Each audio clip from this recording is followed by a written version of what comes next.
Last week I told you how I got an opportunity to travel to US, compete in the Las Vegas Challenge and play a couple amazing courses, which I did. I made a video last week about my Oak Grove disc golf experience, which is the first disc golf course in the world.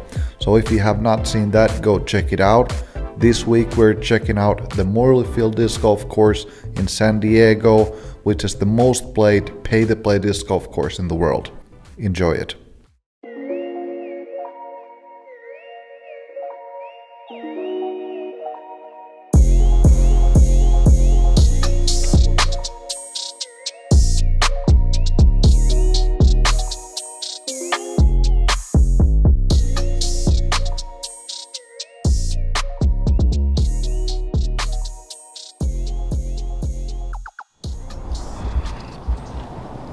Alrighty folks, it's your boy Seppo Pajo here, coming at you guys with another video today from Morley Field disc golf course, exploring disc golf once again in Southern California.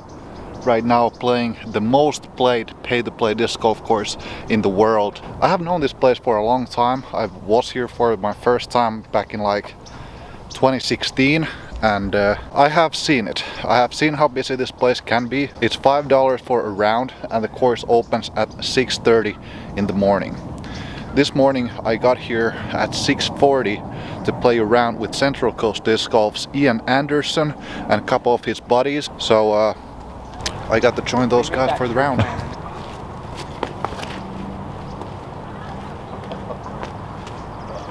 Oh, I hooked up. Oh! Sorry, dude. Nice. Do it, Z. Get to the hole. Get it, Z. Get it, Z. Oh, he fucking bit the I had that on film too. No, shot. Well, that's not fair. Did it work? Like it tickled the tree. Alright, so we just got done with the round. Yeah. How did it go for you? I shot a 9. Not terrible. Missed the putt on 19 for 10, but we'll take it. And you beat me. I got you just a stroke though. Every time. I tell you, this is the only place in the world I could ever beat you, Seppo. Yeah, that's nice. It's like a strange course where you throw those rollers and skip shots and stuff. But so you come here, how often do you come here? What's the deal? Like at least twice a week before work. Sometimes mostly like 3 times, 4 times a week. I get out before work at like 6:30, 6:40, knock out around and go work. When did it start? Started, my buddy from Canada moved down. Actually, it was a fan from Canada moved down, and he wanted to play. And I was like, well, weekends like my family time. If you want to play, I'll play at 6:15 in the morning. He's like, all right, let's do it. And I started playing with him, and he was just the coolest guy. He became one of my best friends, my buddy Darren Ziegler. And we played together for a couple years, every morning. I had some friends that joined up, and now it's just like there's 5 or 6 of us to come every 2 or 3 times a week. Nice. Yeah, I enjoy it. It's a fun time, and I like the early time. Me too, man. Yeah. Yeah. Love having you out here, Seppo. How about this course overall? What do you think about it, and what does it mean to you? Yeah, I mean, I would say Morley is like the best home course in the world. It's got perfectly mowed fairways. There's like 7 pin placements on every basket, and then they move the baskets every single Monday. So every Monday you get a fresh new course. It's not exactly, you know, different, but it's different enough to keep it fresh and keep it fun. And you can make tee times, so you show up right when you want to play. It's my spot, man. I love it. All right, Ian, thanks for the round, and we'll see you on Disc Golf Network. Awesome, man. Thanks, Seppo. Thanks. For those that don't know who Ian Anderson is, he is the founder of Central Coast Disc Golf, which is one of the first post-production disc golf channels on YouTube. They have millions, tens of millions of views, and as I said, they were one of the first, even before Joe Mess. They were clearly the biggest channel out there, and they made some big moves for disc golf. And nowadays, Ian Anderson is also commentating on Disc Golf Network. So if you enjoy Disc Golf Network's live broadcast, you most likely will hear Ian Anderson doing commentary with Philo. Morley Field is known for its location, first of all.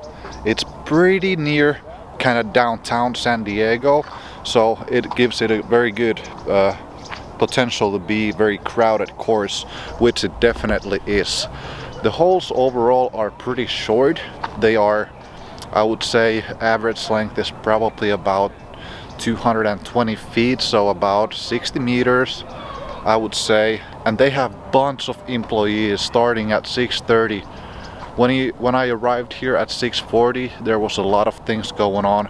The grass was being cut, the branches were taken down, the pro shop was opening, the trash was being cleaned, many things. So that this course is really taken care of like it should. You know, it's funny because Morley Field is the first pay-for-play disc golf course ever, and I moved to the to San Diego area, Del Mar, in 1977, and started playing a lot of freestyle and got my Frisbee on out here a lot.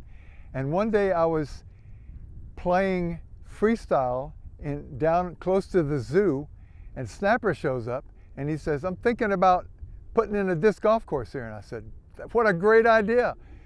On to the final 9. Snapper Pearson has a 2-stroke lead. Pearson tees off.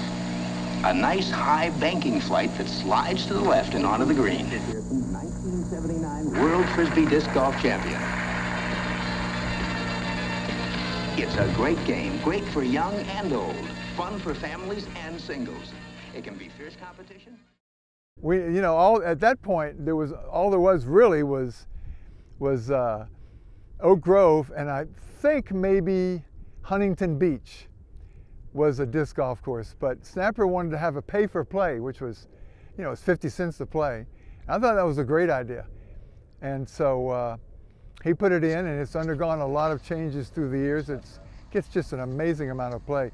I always think of Morley, especially these days, but I've always sort of thought this, that Morley it's short and technical, and I always thought it was like you're playing a long, hard golf course, and you've driven on a par 4, and now where you're teeing off now, you're trying to get up and down to make birdie on the par 4. So everything is approach shots. It's all approach shots. So I think it's a really good test to go out and get good at visualizing lines, you know, seeing exactly.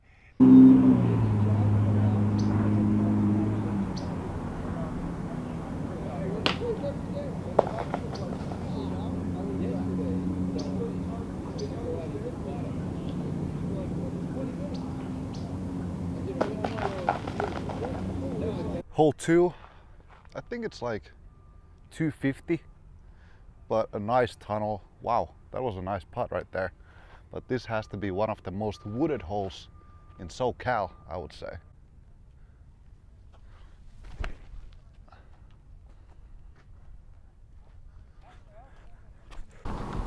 Wow, I never really take that tunnel shot because the hyzer is just so there. But I made it pretty easy for myself. Hole 5 is definitely one of the, if not the signature hole. It has bunch of different basket positions, and it's also one of the rare drives that you get to throw here. It's downhill. This position was a little over 400 feet, so it's not like a long drive, but it's definitely a little bit further than a lot of these holes. And I also feel like this is one of the more beautiful greens, which is a huge part of this course overall. They're challenging and beautiful, which is one of my favorite things when it comes to the greens. I myself, when doing course designs, I always try to find the prettiest way to have the basket set up within that certain area, and try to find special things around that area where I could implement them into the play a little bit. But even if it wasn't really implemented into the play, but just to have it there, like a beautiful tree or a beautiful rock or a stump or anything like that, I think it's a good way to do courses. You know what ended up, there have been a lot of tournaments there. Snapper was usually the guy there because he was a really good disc golfer. And he started it, and now his son, Alex, is running it. I don't think there's ever been any worlds or anything like that. I mean, it was used when there were Frisbee worlds. In San Diego, we would play the golf part at Morley. But what the nice thing about Morley, what it's most known for, is the team tournament that they would have every December. It's San Diego, it's good weather, and you get all these teams, 12-person teams coming there and trying to win the team tournament. And you just saw, you know, there were some loaded teams. You know, it's like on one team you have Avery and Felberg, and another team you've got Doss and all the Santa Cruz team. I won it a couple times with the Arizona team, 2011, 2013. I was playing the Senior Grand, and we had Paul Ulibarri and Ricky and Dave Fehlberg. And I just did my little part, you know. It didn't get in the way. I have also played one tournament at Morley Field, and it was the 2017 Morley Field Course Championships, which was, if I remember correctly, it was the last tournament that Snapper ran himself before his son Alex took over the course and the competitions that they run. But I was going through my phone if I had any videos or photos from the tournament, and I did, so here they are.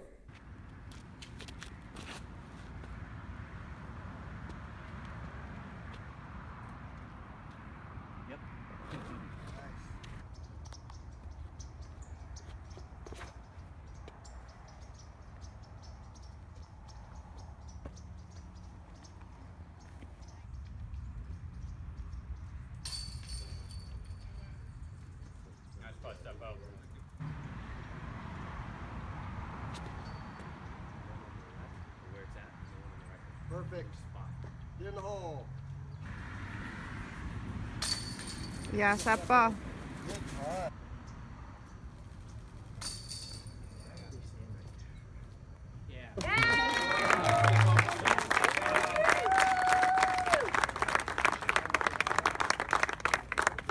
This course, this is like a paradise. You guys are really lucky to have such a beautiful place. We have 600 courses in Finland, but none of them are this beautiful. Aww.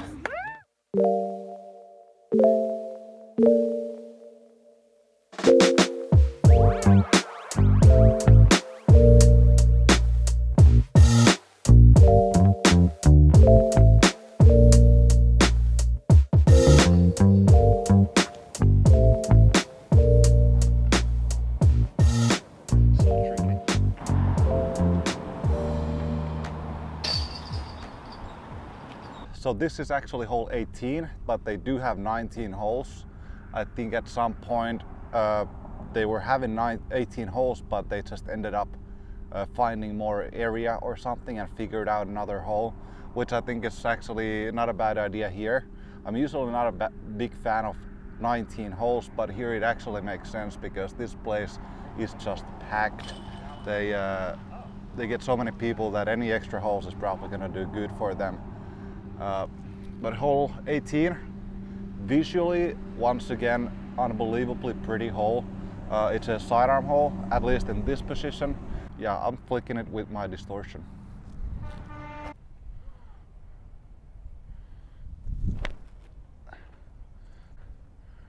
Might be a little long. No, actually, no, that's parked. That felt good. It does feel good when I get it right. All right, everybody, we are moving on to the final hole. It's been nice ride, nice round once again. And we do have to wait a second for those people to cross hole 18 and we can then throw. But Morley for years has been one of my favorite places to throw actually. It's just a special place in a way. I don't think it's the same with any other place that I have played in the world. It has similarities to like De La Viega or Tali in Finland, but it's so packed. It's only for disc golf and dogs. It seems like everybody has their dogs with them, and the popularity and its location, all of it is just special, and I would recommend anybody to come here.